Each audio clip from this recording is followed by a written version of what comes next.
Good morning, everyone. My name is Aydın Durgunoğlu, and my colleagues and I are going to present our session today. It's We the People, and we're going to talk about a free curriculum that we have developed, and we're going to talk about its pilot and how learners and teachers responded to this. The curriculum integrates civics, US history, English, and digital skills for adult learners. So we'll talk more about this, but first, let's all introduce ourselves, the team members. Um, as I said, my name is Aydın Durgunoğlu. I'm a professor at University of Minnesota, Duluth.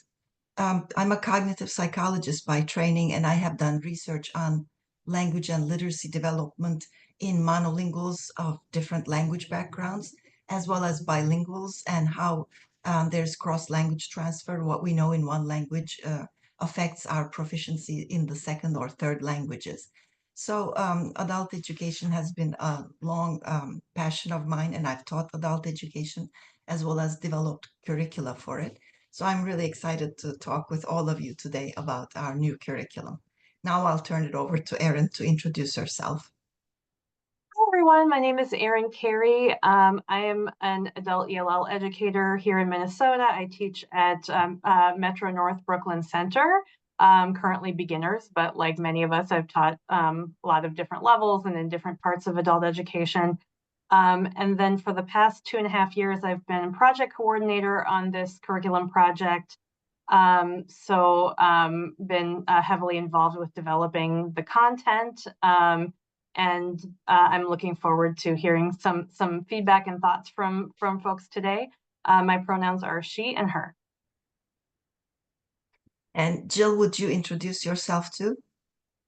Hi, I seem to have temporarily lost my video, so we are without. But my name is Jill Ashley Grahowski, and I work for Robbinsdale Area Schools at Crystal Learning Center with their adult EL level 6 learners.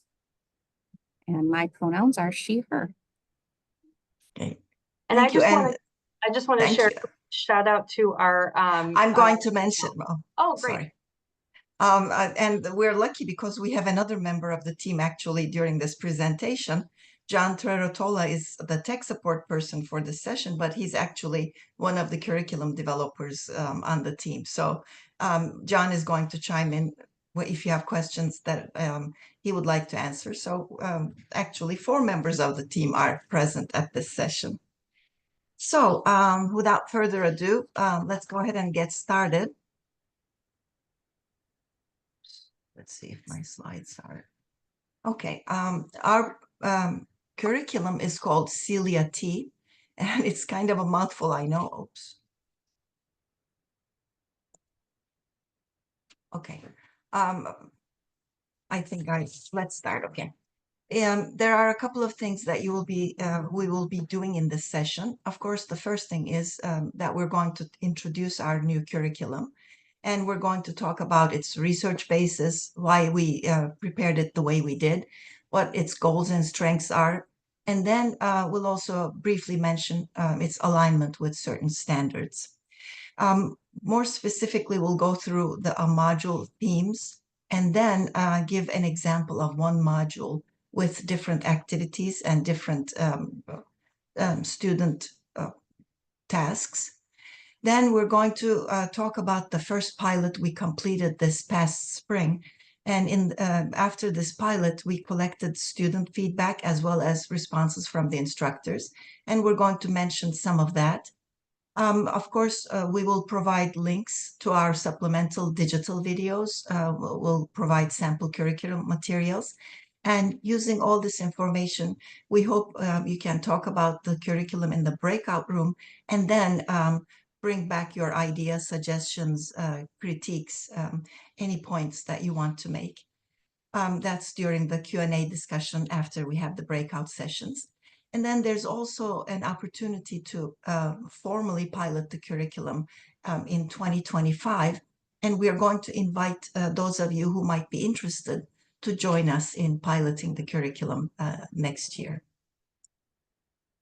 So what does CILIA-T mean? It is content integrated language instruction for adults with technology support. I know it's a mouthful.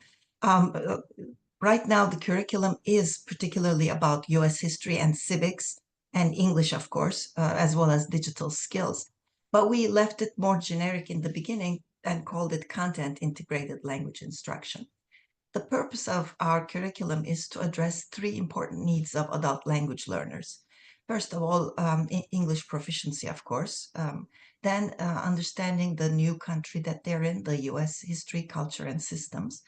And we also would like to help people develop their basic digital skills because, as you know, that's going to be quite important. And right now, I would also like to acknowledge the support of the Department of Education's Institute of Education Sciences, because they are the folks who supported this project through a grant. And of course, the views expressed are those of our own and not the Institute or the US Department of Education. So what is CILIA-T? Basically, it is a 16-module free curriculum along with teacher resources. We have lesson plans, we have detailed instructions, links and materials. And we have, of course, student packets, student materials, along with teacher materials. It is geared towards intermediate, advanced level adult English learners. And we are aligned with both CCRS and ELP standards. And although we're not a specific citizenship class, we have citizenship information integrated throughout because it is about US civics, it is about US history. So each module, each of the 16 modules involves 6 to 8 hours of in-class instruction. When we say in-class instruction, it can be in person, online, or hybrid.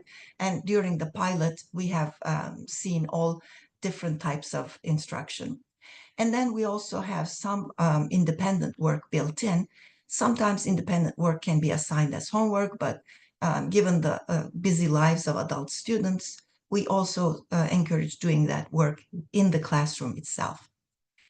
We also have 6 videos and educator resources accompanying those videos, and those can be used on their own.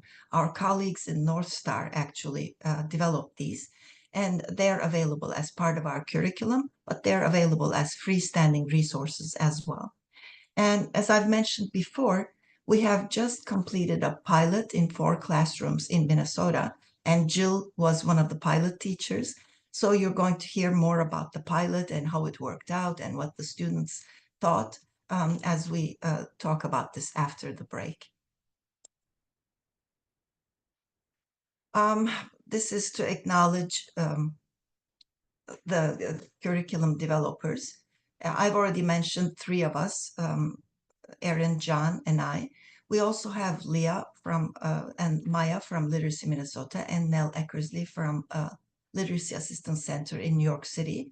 And we also have support from those colleagues listed there. And of course, we have our 4 wonderful pilot teachers, Jill, Steve Hunt, Lori Patton, and Yitka Sivek.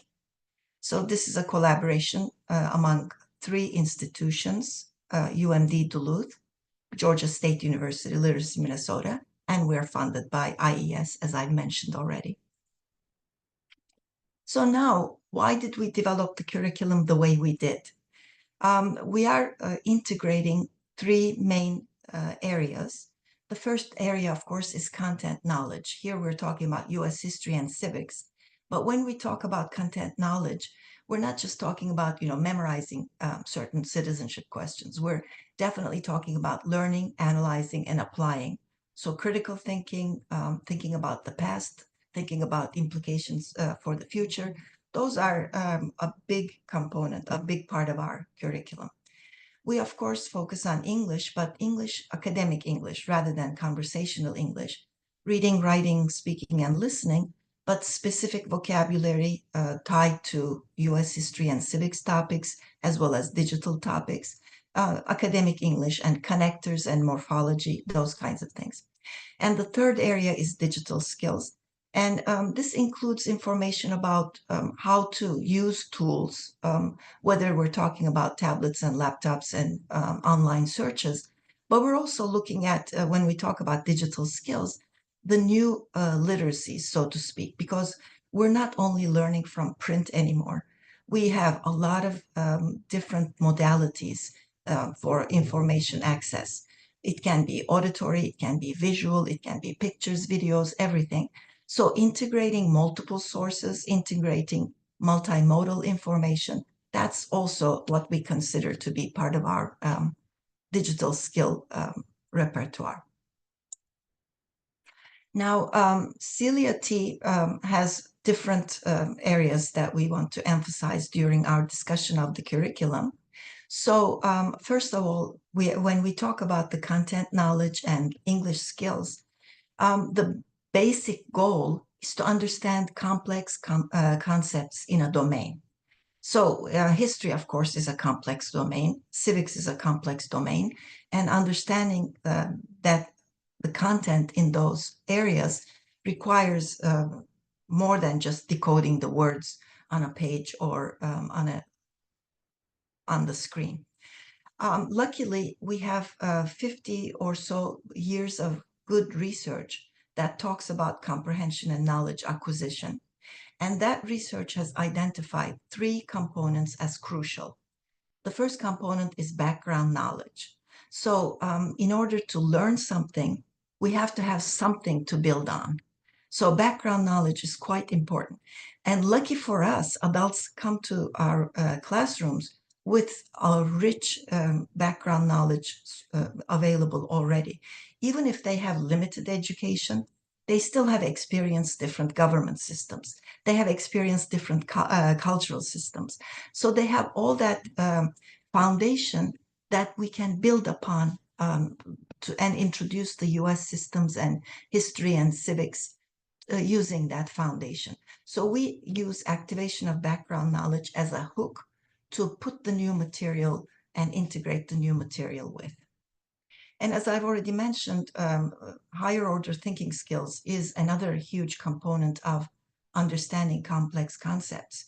It's thinking about things in detail, applying things, making comparisons, making understanding contrast.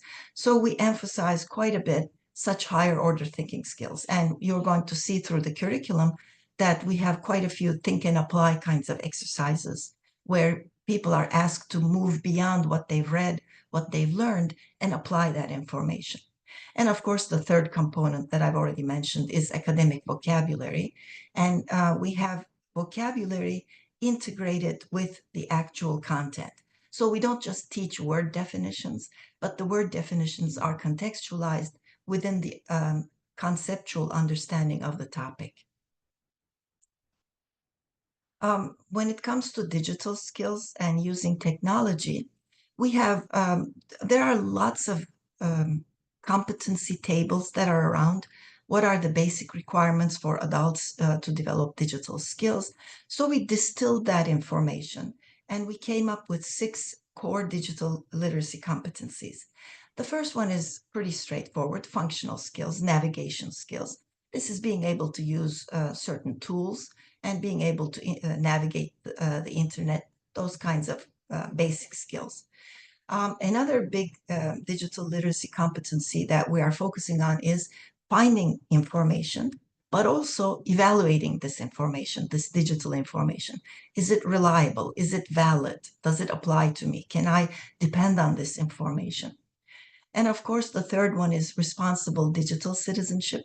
When we talk about responsible digital citizenship, it's protecting yourself as well as others. So, practicing safe navigation. We talk about passwords, those kinds of things, but also being a respectful digital citizen and respecting others' rights. The fourth one is technology troubleshooting. We can also call this resilience in a way. So we can't possibly teach everything that they need to know about digital tools and digital skills. But if you have certain tools in place, certain understandings in place, you should be able to actually apply this knowledge to new contexts and solve problems or figure out how to use a new tool. The fifth one is not necessarily digital in that sense, but this is another big component of digital skills, comprehension and integration. I've already mentioned that we're not only using print, but we're using a lot of sources when we're now using digital resources. So this involves having multiple sources of information available, and some of them may be conflicting, some of them may be contradictory. So handling multiple kinds of information, integrating multiple kinds of information, whether they're all print or some are videos, some are visuals, some are paintings. So in our program, we do pay attention to how information is integrated and comprehended across different texts, different resources, as well as across different modalities. And of course, the very last one is communication, collaboration, and creation, using technology to communicate with each other respectfully and effectively, and collaborate and create new materials and actually develop information, not just consume information. I'd like to show a very quick snippet of a video that gives an example to the kinds of digital videos that we have. Remember, I mentioned 6 videos developed by our North Star colleagues. Those are free. They do not require a North Star account, but if you have a North Star account, it's easy to get to these videos from that link. And let me just play a short snippet so you can get a sense of, before I move on, you can see the content of the 6 videos right here. We have 6 different digital videos, tutorials that people can use on their own, or you can certainly play these in the classroom and go through these videos as a group together. So this is what one looks like. If I can't play this, I may need help from you, Erin. I don't think I can play it. Okay.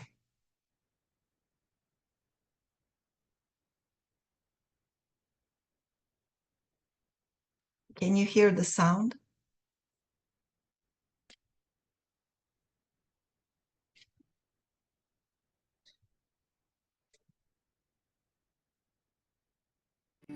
Perform an internet search using a search engine. Decide if information is relevant and reliable. And use browser tools and settings to protect your privacy. Part 1. Internet browsers. One way we can find information online is by using an internet browser to view websites. An internet browser is a program on your computer or phone that helps you explore the internet. In a browser window, there's a place where you can type the website address or what you want to search for. In the main part of the browser window, you see the websites you visit. This is often called the page or web page.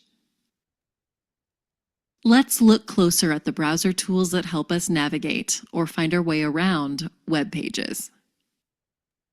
Click the back button to go back to the web page you were on before. The forward button sends you ahead again.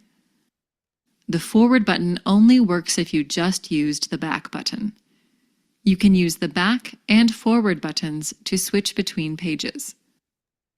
If there's a problem with the page, click the refresh button.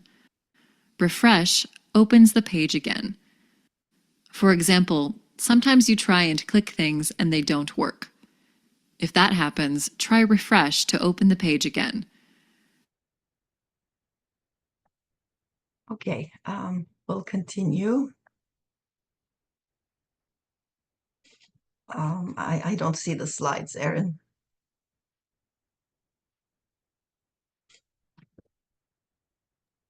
Yeah, just a moment. Let me share again. Oh, okay.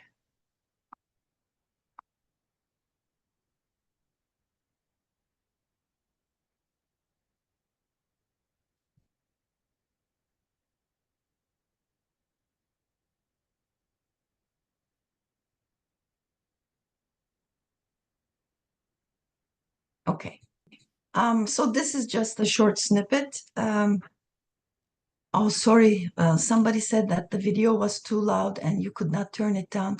I apologize. Sorry about that. I don't know why it happened like that, but I hope you got the idea of what the video covers. Sorry about that. Oh.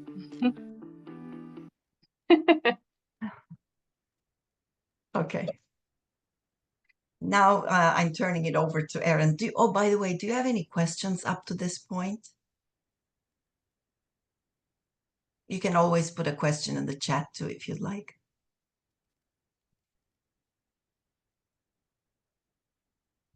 Okay, then let me turn it over to Erin.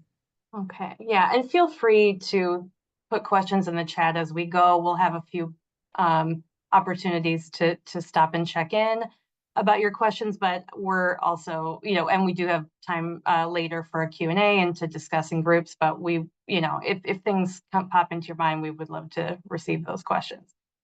So we are going to walk you through some information about the content.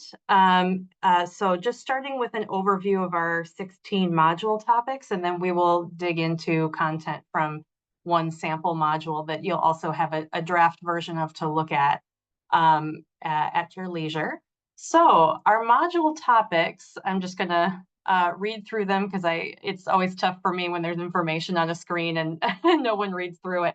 Our first module is called Digital Literacy Basics, which is an overview of some of the apps and the different interfaces that students will need to access throughout the course, and some introduction to how to navigate those. And there's a teacher facilitator guide that really makes sure that the teacher is able to answer questions, able to guide students through that process. And then the series of videos that you just saw are also very helpful with that. Module 2, we sort of get more directly into the civics and history content from here forward. So the first theme is immigration and global human movement. Then we have module 3, forms of government.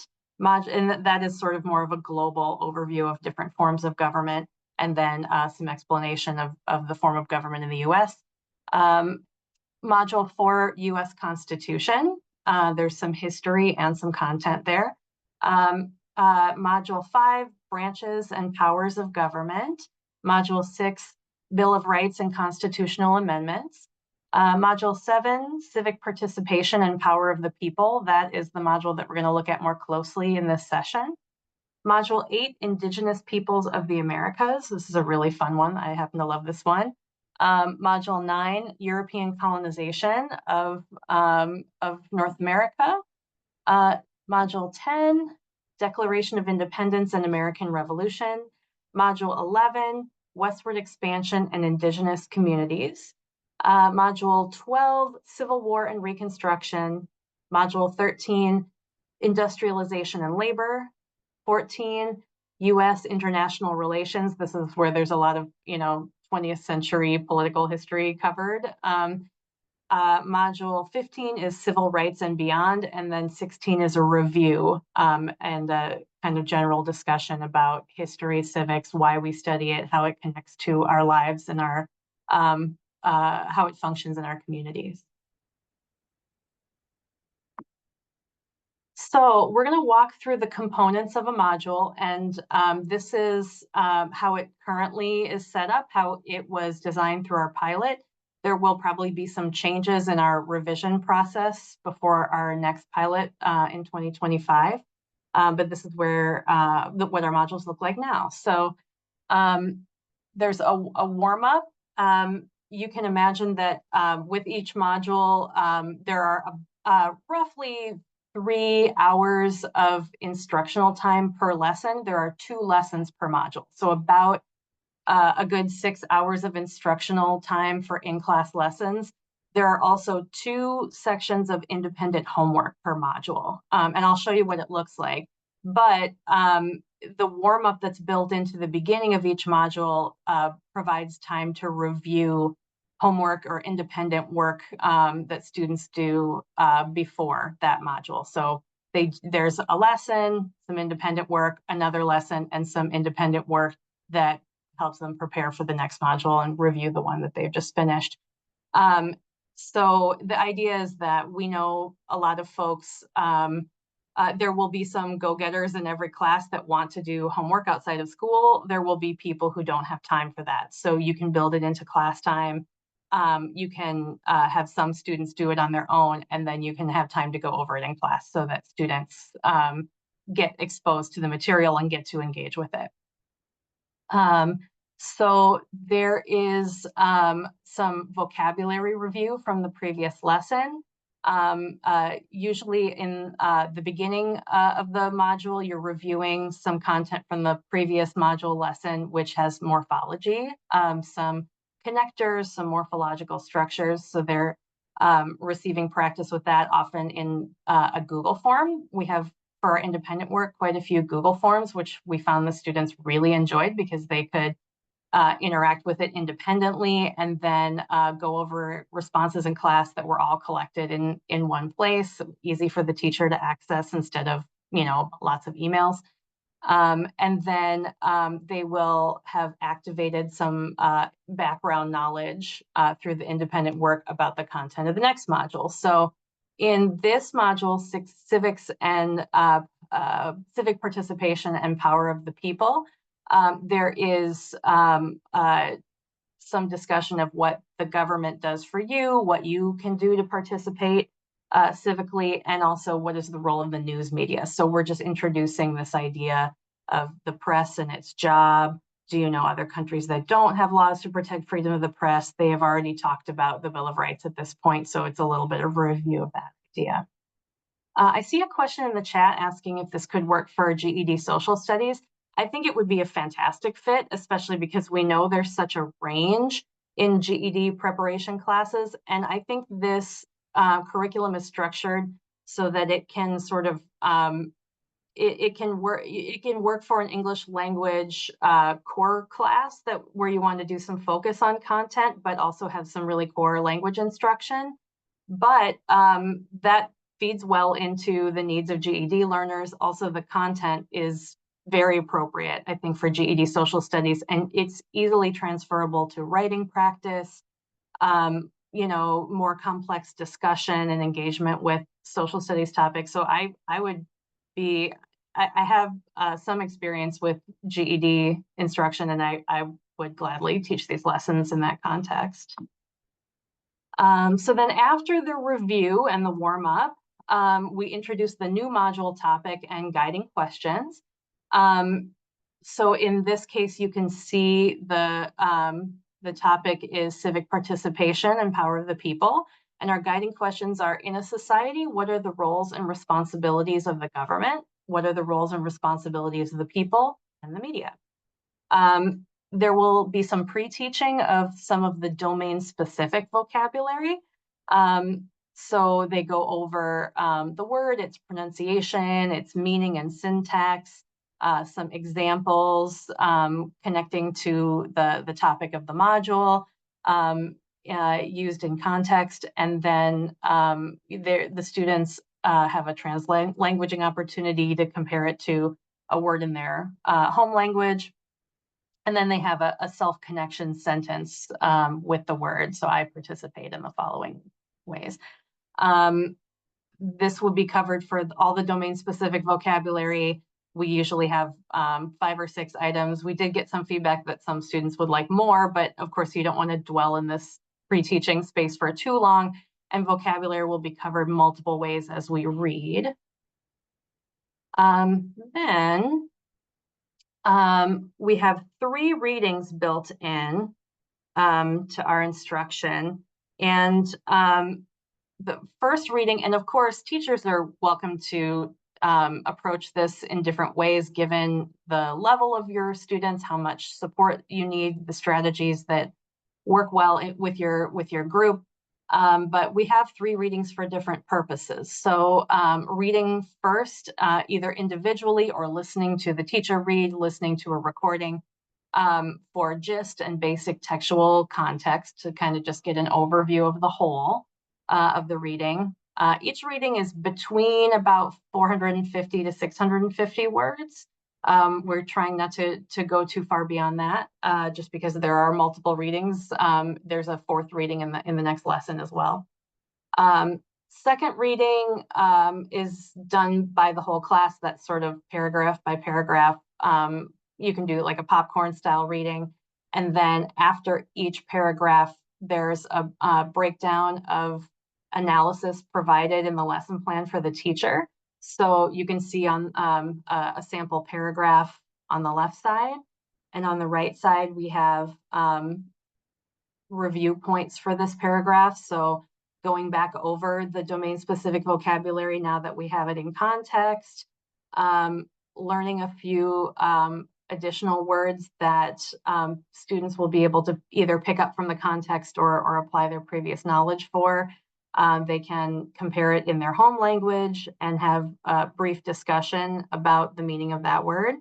And then some sort of just text-based vocabulary-based questions or reflection on the content to help aid in comprehension of the paragraph and build on it a little bit. Oops, sorry. So what is an informed citizen? What do informed citizens do? Where do they get information and what do they do with it? How can all people, non-citizens and US citizens, help their communities and other people around them? These are answered in the paragraph. So they are able to find, this is sort of a key detail finding interpretation activity. So the first reading was sort of whole. This one breaks it down into many parts.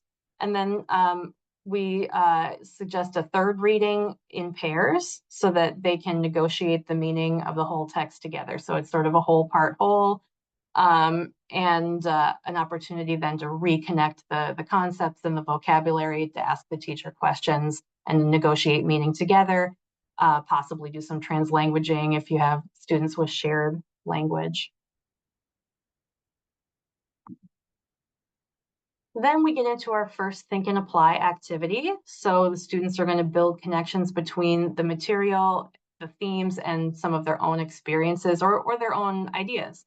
So here we have another text that they're going to connect to the previous text about the role of government, where they're going to analyze this infographic on the right and talk about the different ways that the federal budget is spent.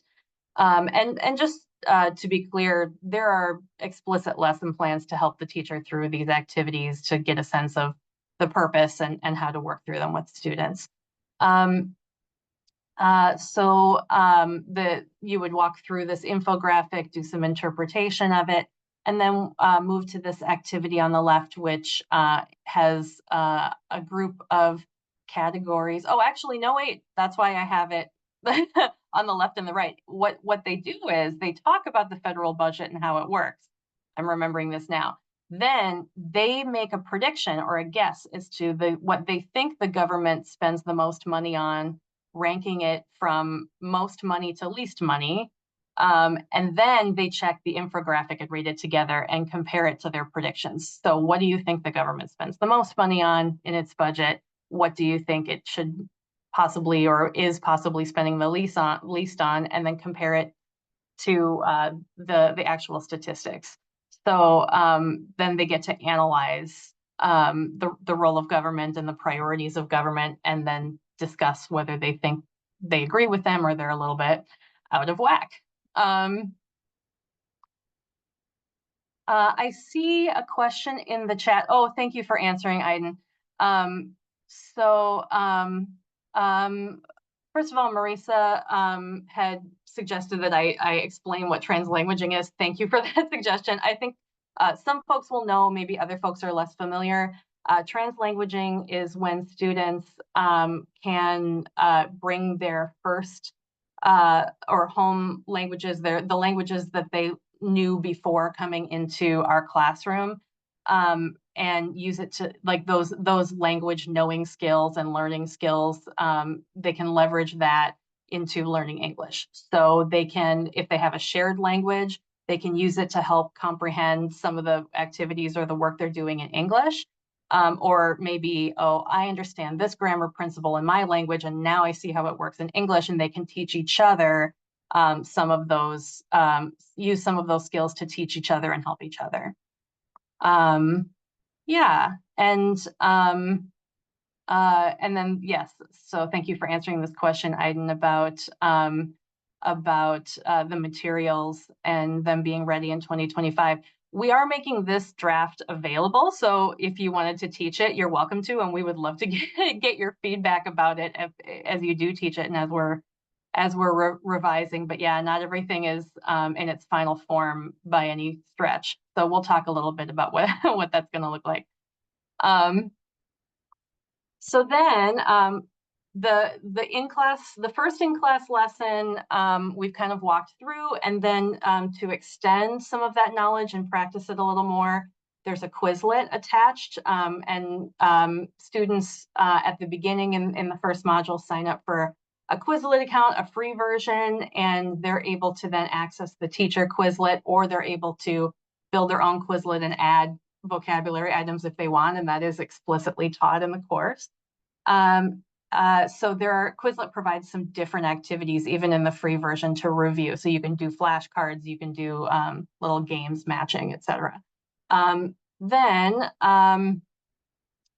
we have a digital skill activity built in here where students are watching a video, a tutorial of Gmail basics, and trying to respond to questions about it in a Google form.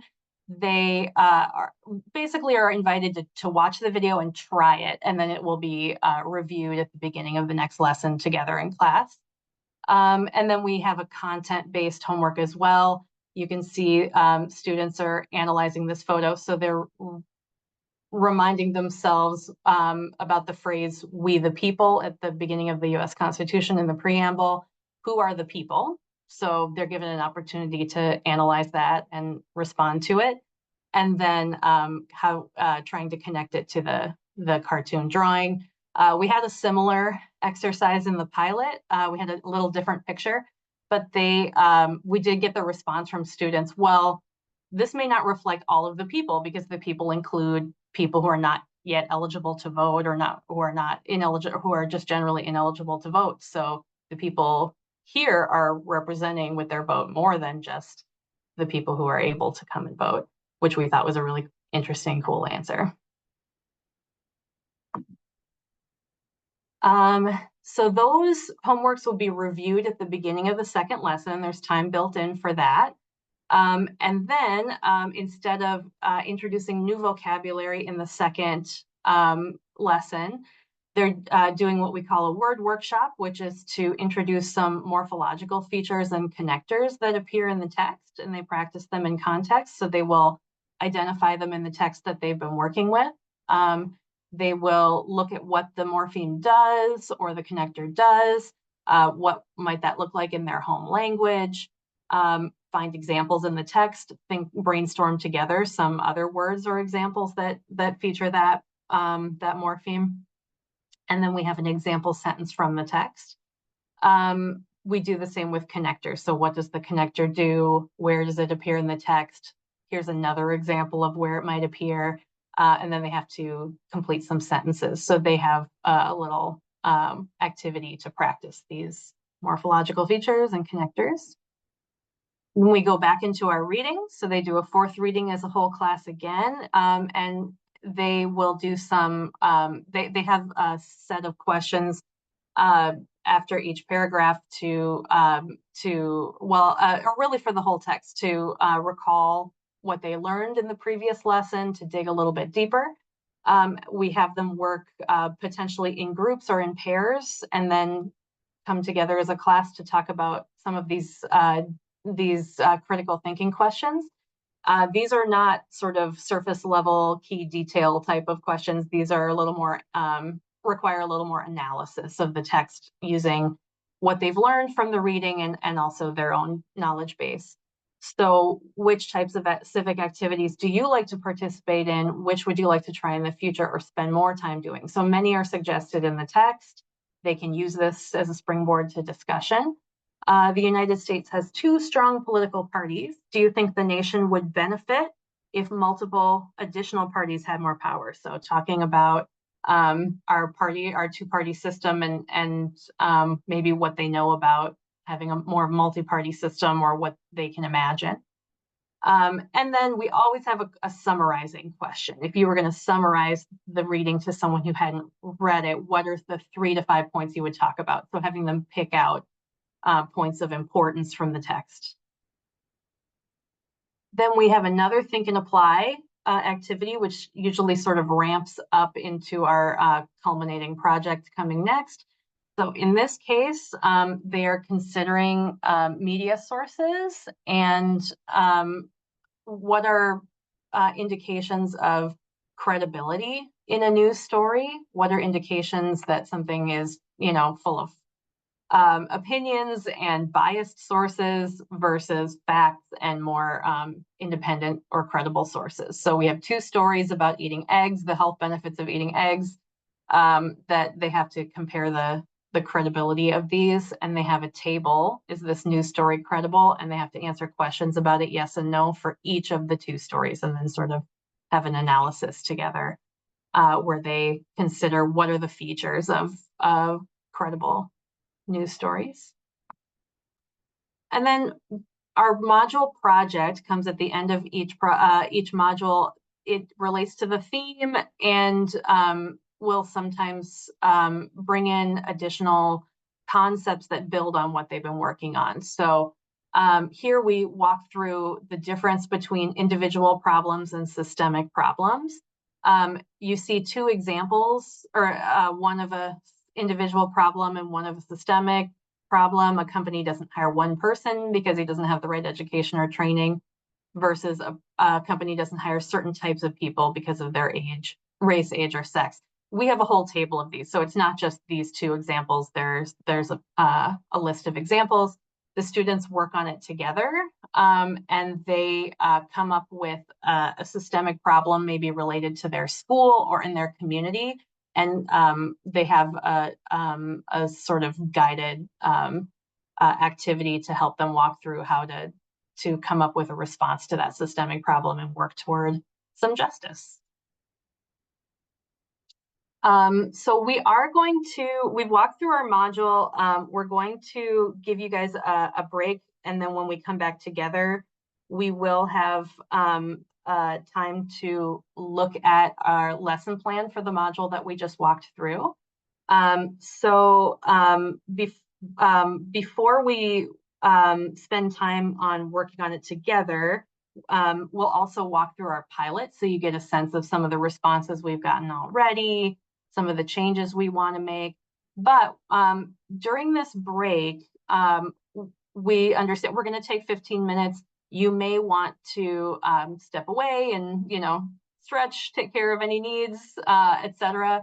But we're also providing the link to this module lesson plan. Please let us know if it doesn't open for you. It should be a view-only copy. And you can take a look, walk through the lesson plan before we come back together if you'd like to. You'll also get the link when you go into your breakout, so you can look at it together. But if you want to spend some time with it in the next 15 minutes during our break, you go ahead. Any questions up to this point about the content before we take our break? Either in the chat or feel free to unmute yourself.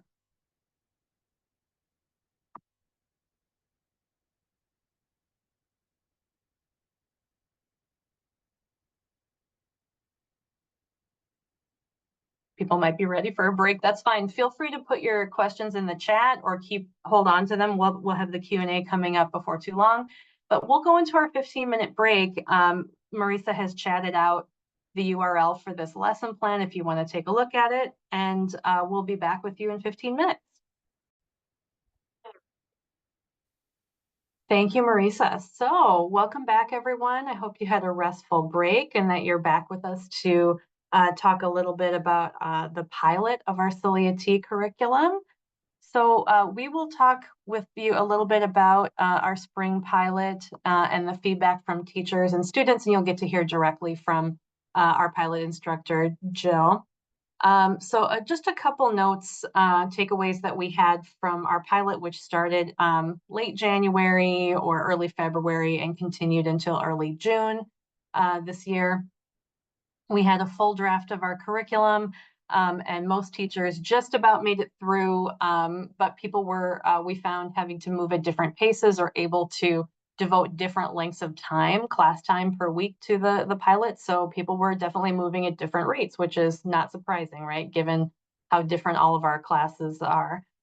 So a few revisions that we made mid-pilot that we noticed were needed or were requested by our instructors. We changed the font to our materials to a sort of a little bit similar to what you see here, more of a less serify font that was a little bit clearer for students. We eliminated an activity that we had. We had built in a pre and post test for students to kind of rate their own knowledge of the vocabulary targeted in the module. We found that it was not especially useful and took a lot of time and explanation. So that's something we can make optionally available, but we found that our pilot students were frustrated with it. We added a packet of student materials. So instead of having different links to access all of the different student materials per module, we created one packet with all of the student materials in one file so that teachers could print out everything for their in-person students or to mail out if they wanted, or they could just provide a link to all of the materials in one go for the students. Post-pilot, we have determined some actions that we want to take for sure in the revision. So the curriculum will have links to all of the materials in sort of like a Google Drive format, but it will be more web-based, which will make it a little bit more a little bit better for student interaction online, for an online delivery format, which we know a lot of people are using, but also easily, projectable and usable in class if you're teaching in person. We're going to have more slides and projectables for each module so that the content will be available in sort of a pre-made slideshow. And we want to make sure there's more interactive options for learners that are easy to do beyond sort of a worksheet format, because that's much more difficult to teach online. Also, we got feedback that our first module with all of the digital literacy basics, it's kind of a lot all at once. So we're going to spread out maybe some of the information from that and build some different content into module 1, so that we're balancing out some of the digital literacy instruction. Some general responses we got from our pilot instructors: the length of instructional time really varied. Some people were teaching 6 hours a week. Some people were teaching at 12 hours a week, which really made a difference in what they were able to cover, how quickly they were able to cover the content. Some teachers were adding, kind of beefing up some vocabulary practice or review because students wanted it or they sensed the need for it. Some teachers, we had an advanced class that kind of extended some of the units with additional readings, or built-in grammar extensions, because we don't have a lot of grammar focus in this curriculum. So that's a logical place for people to build in a lesson extension. And then, I'd love to hear, I'm sure we'd all love to hear directly from one of the pilot instructors. So let's go right into that. Jill was one of our pilot teachers in the spring. Jill, would you like to share your perspectives with us? Absolutely. Thank you. It's fun to talk about this. It was a great experience for me and for my students, and I'm very excited to teach it again. I will definitely be continuing to use the curriculum. Few key things that I would mention. This was a great way to incorporate technology into instruction. I teach EL6, and I find that most of my students are not very interested in technology instruction. They either think they already know what they need to know, or they are very hesitant to take it on. And so this was a great way to incorporate technology. I did have students that had really never used email before that really liked it. I learned a lot about WhatsApp. Most of my students know more about WhatsApp than I do, and I used WhatsApp. And so that was a great experience, not just for them, but for me. I did find that the students were very interested in the U.S. civics and history. And I do use a ventures curriculum here. It's fairly new to our program.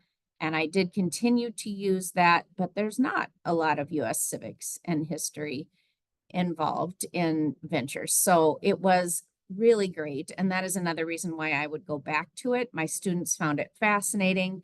It really led to some wonderful conversations about some really big topics. And I feel like my students miss talking about big topics. They love their grammar. They love the other things that we work on, but it was really a nice chance for them to talk about some bigger concepts. And the curriculum did allow students to share their lived experiences.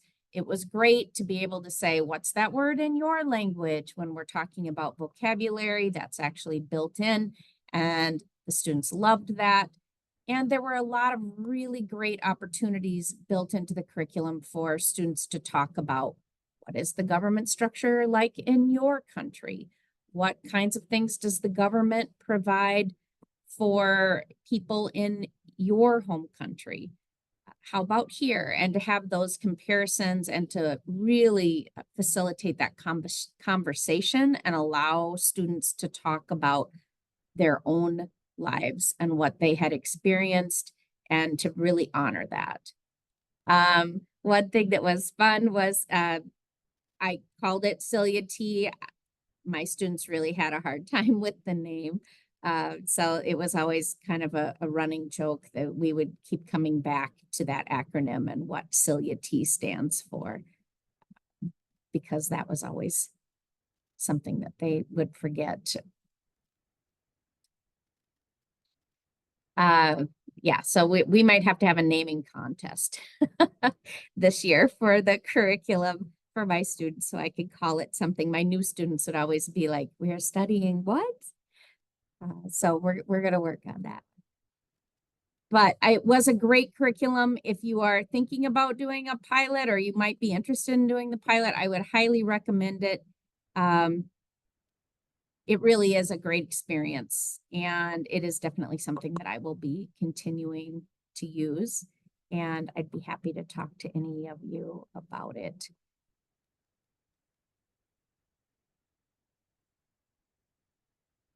I think that's it for me.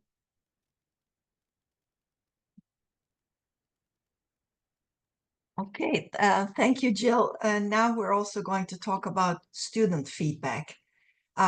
In the pilot, after the classes were over, we had 5 different focus groups with students who volunteered. And in the focus groups, I asked, what did you like about this curriculum? How did it improve your English skills, US history and civics knowledge, digital skills? What would you change? So these are some samples from the student responses, exactly as they are transcribed from the recordings of the focus groups. So one of the first questions was, why did you take this class? And this student said, I take this class for learning about US history, wanted to learn every lesson, especially how all people came here and how the institutions was built. And another person said, you need to know about your new country. So I thought that was really a good summary of the rationale for this class. And then more specifically asked about, what did you like about CILIA-T? And a lot of students do like history, and they do enjoy reading about it anyway. So having this opportunity was a good way to improve their English skills as well. I like history study. In addition to learning history, this program helped me with my English because it has vocabulary, good texts, and some grammar. Another student said almost all of the activities has been very interesting and positive for me. The combination between reading, vocabulary, and exercises maybe was the best part for me. So that was good to hear that the integration of our original goal, integrating these activities rather than doing them in a piecemeal fashion, really resonated with the students. Another student said, and this is related to what Jill mentioned, Celia gave us the opportunity to listen from the different classmates about their reality and how is the situation. So they enjoyed hearing each other's stories. We talked about immigration, for example. So they heard about how each other came to the U.S. and they talked about how their governments are. They were very upfront about some of the criticisms of their own governments, as well as some of the shortcomings they see in the US, as well as the strong parts of the US democracy. The reading was very, very interesting. After the reading, participation, answering details, the questions, and vocabulary by Quizlet.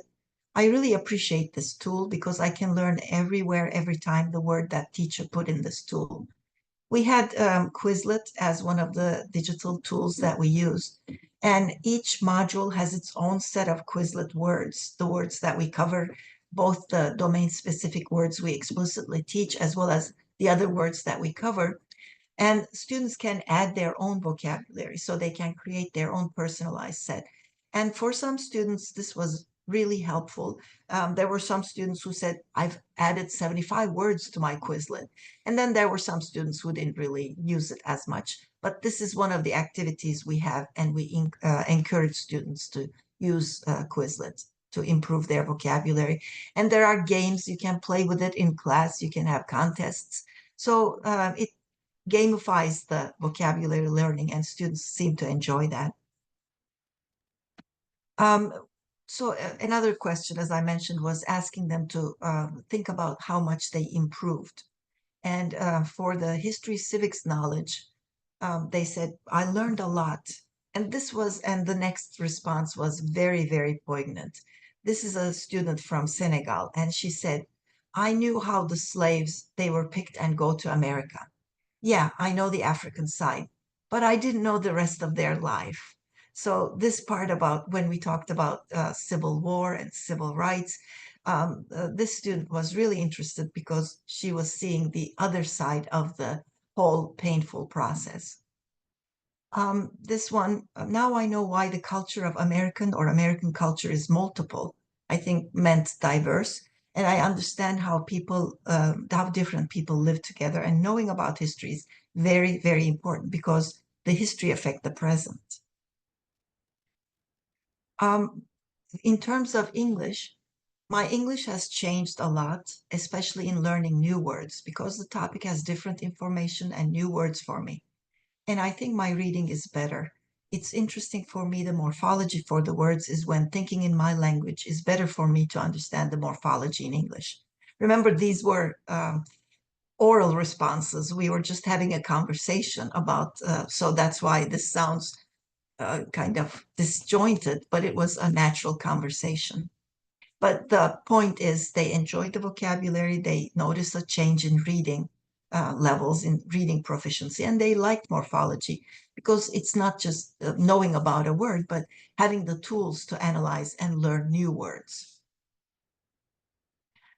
In terms of digital skills, really, really helped me because I only used before the WhatsApp and other things.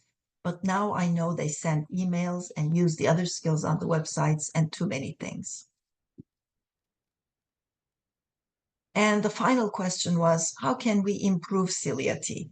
And of course, this is the beauty of adult education. You have people from all walks of life. And we had teachers in the classroom, people who were teachers in their home countries. So there were some good criticisms, and I'm hoping that we will have some of these students as our consultants when we revise the curriculum. And Jill, I hope you will be nudging some of these students to join us as consultants during the revision process. So one student said, I think the activities should be more dynamic so that learning does not get boring. Another said, it's also good to have individual activities. We have a lot of group activities and partners. Many activities is in the group, but it's difficult sometimes to explain with other people. And then one online student said, and this class had 3 hours online 2 times a week.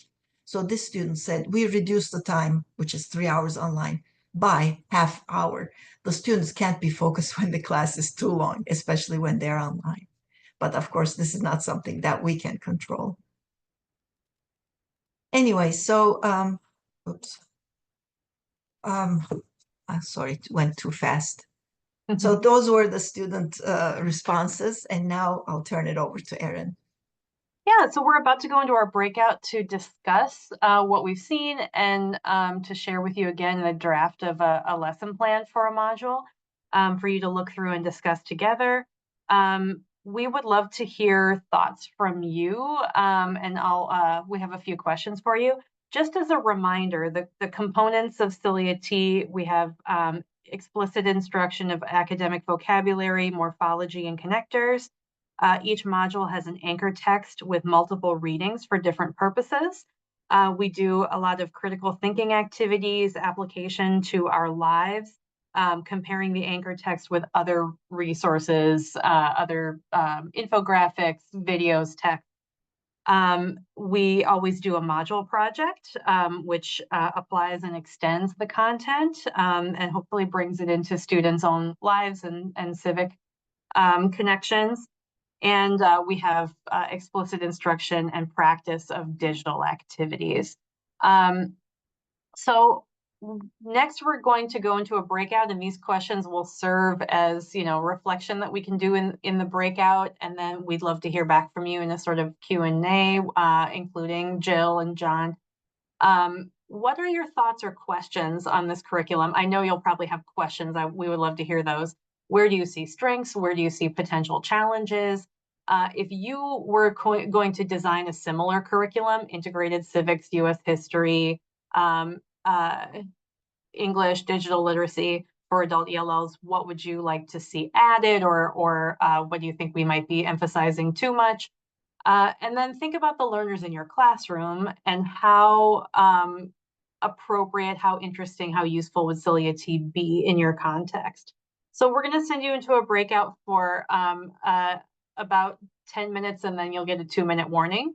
And Marisa is chatting out the link to our draft lesson plan for Module 7. It should be a view-only link, but you can kind of page through and see what we provide for teachers. We'll have some time afterwards to hear your questions and your thoughts. So yeah, let's go ahead into our breakouts. We'll have about 5 or 6 people in your group. So we'll see you after you come out. Welcome back, everyone. I hope you had time to talk a bit in your breakouts about your thoughts on what you were looking at, or on these questions, or what we've talked about so far. Either in the chat, or if you'd like to unmute yourself or raise a hand, it's, we're up for any kind of questions, contributions. What are your thoughts?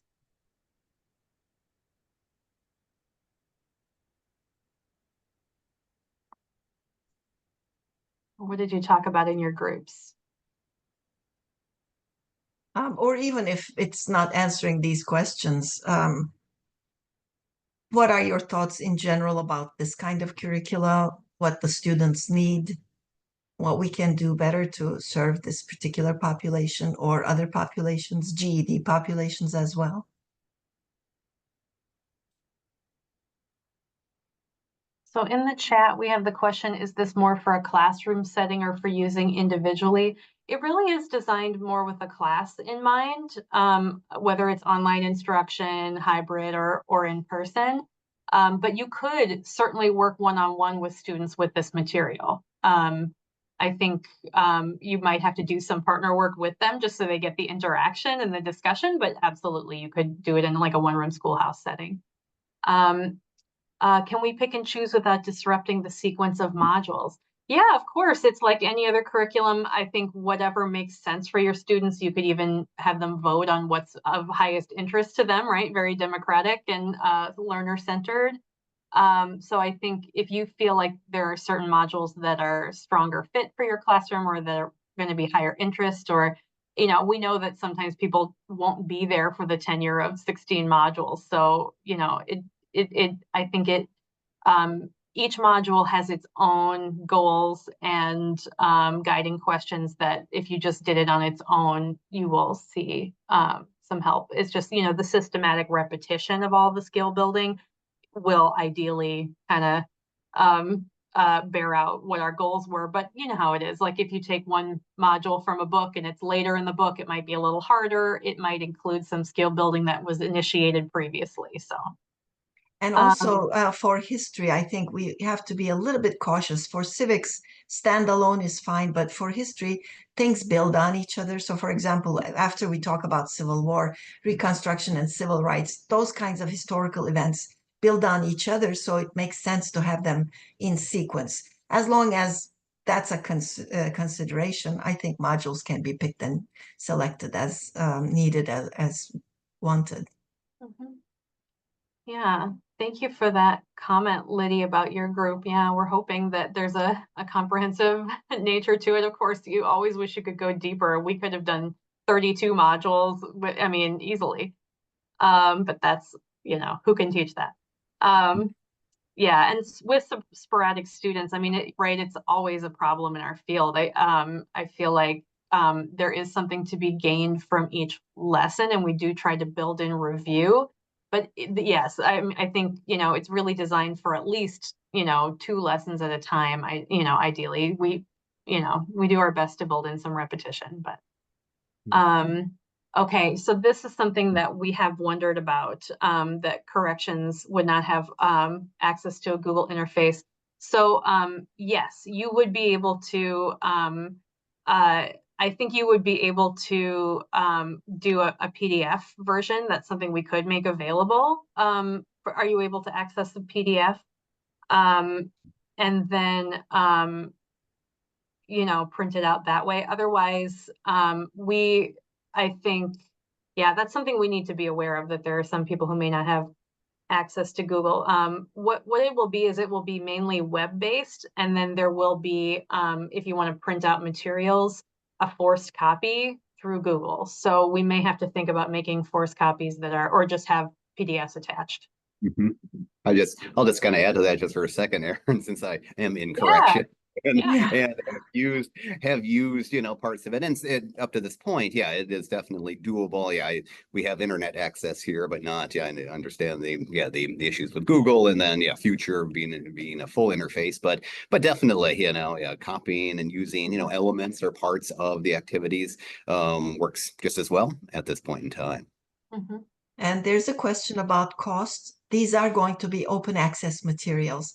We're working on how to make them open access, which system, which structure to use. We'll probably have Creative Commons licenses. So there will not be a cost Right. in terms of the curriculum. It will be a free curriculum. And Yeah. another question is including math and science.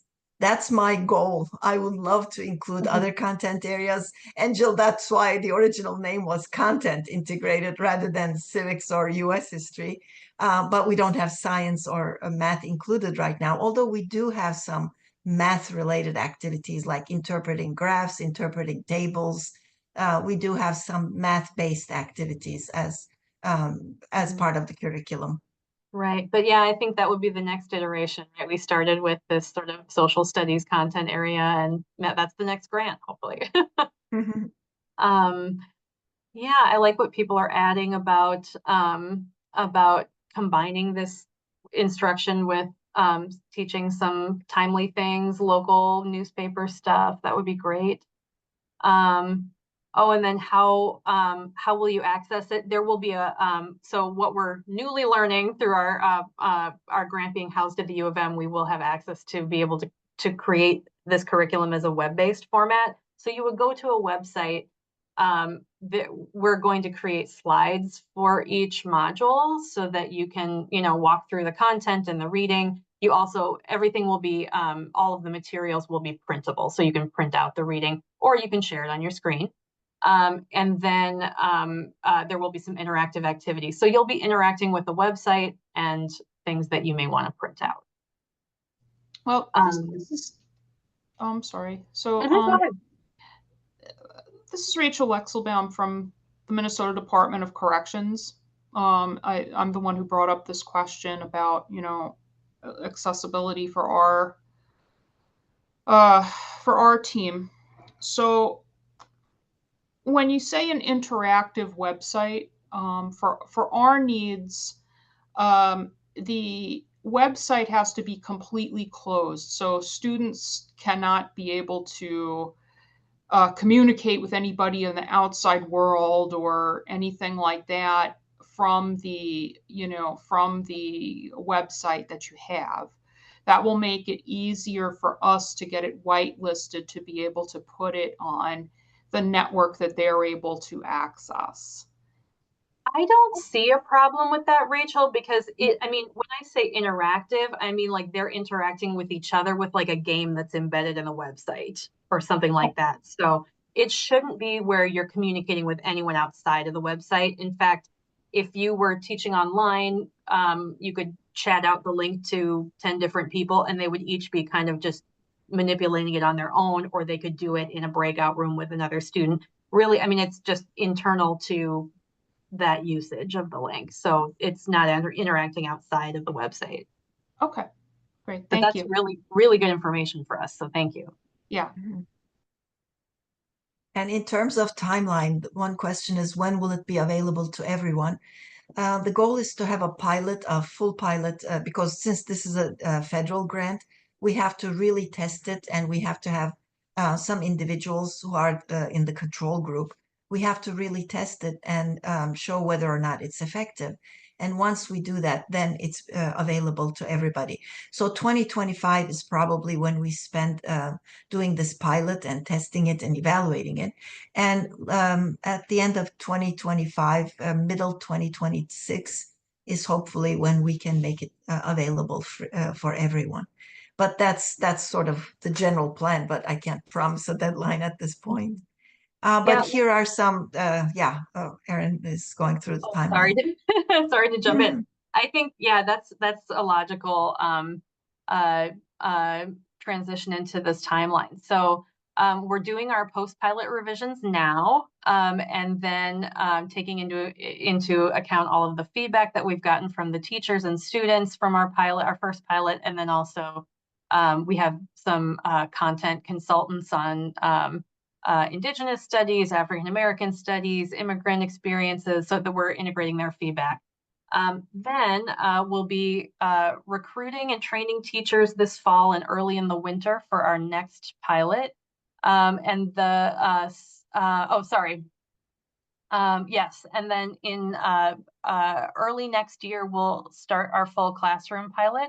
This will have two groups. So we'll have a CILIA-T curriculum group that's teaching our revised curriculum, and then a control group, and we'll talk about that in a sec.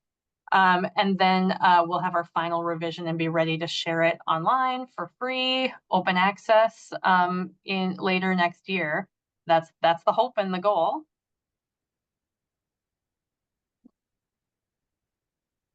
So with the second pilot study, it is a paid pilot, as our previous one was. So both instructors and learners will be paid for participation.